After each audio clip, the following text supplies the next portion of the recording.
Shalom, saudara-saudari yang dikasihi Kristus. Jumpa kita pada kesempatan ini melalui renungan harian GKI Kuitang. Hari ini Senin 12 Februari 2024 bersama saya Pendeta Emeritus Arti Sembiring.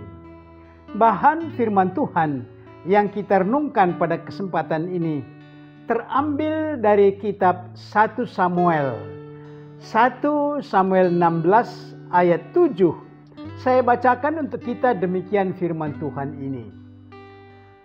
Tetapi berfirmanlah Tuhan kepada Samuel, janganlah pandang parasnya atau perawakan yang tinggi, sebab aku telah menolaknya.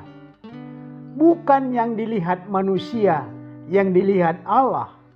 Manusia melihat apa yang di depan mata, tetapi Tuhan melihat hati. Demikian firman Tuhan ini. Berbahagialah kita yang mendengar firman Tuhan dan yang tekun melaksanakannya dalam hidup sehari-hari. Amin. Dari ayat ini, tema kita berbunyi, pilihanmu, pilihanku. Pilihanmu, pilihan Tuhan, pilihanku. Saudara-saudari yang dikasihi Kristus, ayat ini sering kita dengar.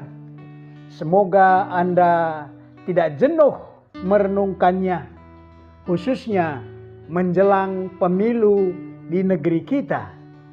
Tuhan melihat sampai ke hati kita, hati, pikiran yang mengungkapkan siapa kita. Ayat ini juga mengatakan manusia hanya mampu melihat apa yang dapat dilihat dengan kasat mata. Ayat renungan ini kriteria Allah menetapkan pilihannya untuk mengangkat raja bagi Israel menggantikan Saul. Dari keluarga Isai, Eliab, anak sulung, penampilannya sangat mempesona, tinggi, ganteng, terlihat berwibawa kalau nanti menjadi raja. Tetapi bukan pilihan Tuhan menjadi raja Israel. Sebaliknya, Daud, anak Isai yang bungsu, pipinya masih kemerah-merahan, terlihat lugu dan polos. Dia terbiasa menggembalakan kambing domba ayahnya. Sebagai gembala, dia bukan gembala upahan, tetapi bertanggung jawab, mengayomi, dan dia pemberani. Dan yang paling utama, dia mempunyai prinsip menjaga kesucian nama Tuhan. Tuhan menetapkan Daudlah pilihannya menjadi raja Israel, dan Samuel mengurapinya. Saudara-saudari, pemilu semakin dekat. Kita akan menyatakan pilihan kita untuk presiden dan wakilnya, untuk anggota legislatif di pusat dan di daerah, dan juga utusan daerah DPD. Sesuai undang-undang pemilu, partai yang mengajukan calon-calon itu, beberapa partai berkoalisi mengajukan calonnya. Mereka makin kuat dalam berkoalisi. Khususnya calon presiden yang telah menjalani debat yang diperhadapkan untuk disaksikan oleh masyarakat. Sebagaimana telah diatur dalam perdebatan itu, para calon mengungkapkan hal-hal berkenaan dengan jabatan yang akan mereka terima.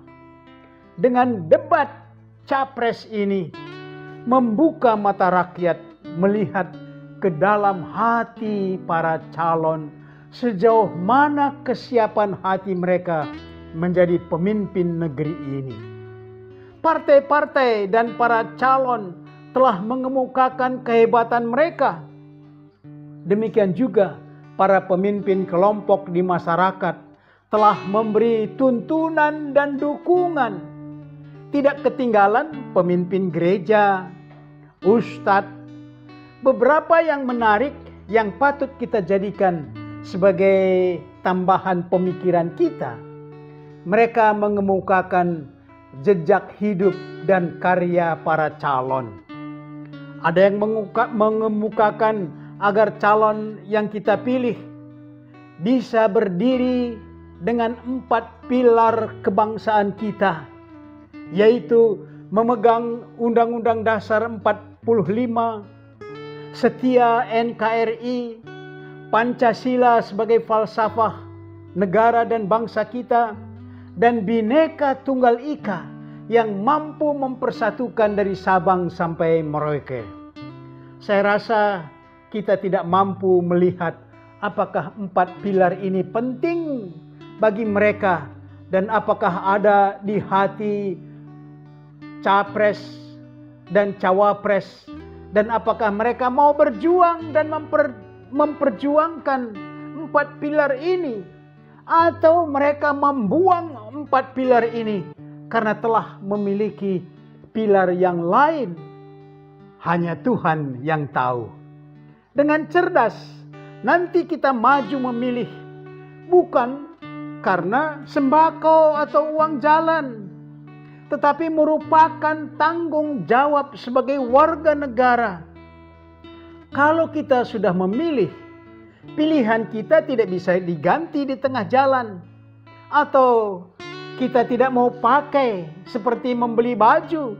Kalau tidak senang lagi bisa ditinggalkan. Tetapi pilihan kita turut menentukan hari esok yang dalam waktu singkat akan terlihat. Sebagai pertimbangan, kami mau mengungkapkan APBN negara kita tahun 2023 3.000 triliun lebih, ditambah dengan anggaran proyek non-APBN. Itulah yang dikelola pemerintah bersama legislatif untuk kesejahteraan rakyat. 300 triliun ini saya lihat informasinya dari Google. Sebagai orang Kristen yang baik, saatnya doa untuk bangsa kita, khususnya untuk pemilu. Memohon Tuhan bersama rakyat dan bangsa kita. Pilihan Tuhanlah nanti menjadi pilihan kita. Mari kita aplikasikan renungan ini dengan pokok berikut. Pertama, apa kriteria pilihan Anda untuk pemilu ini? Yang kedua, apakah Anda siap dengan pilihan yang mantap dan teguh?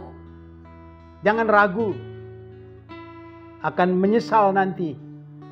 Yang ketiga, bagaimana sikap Anda kalau calon pilihan Anda, khususnya presiden dan wakilnya, menang dan yang lain kalah?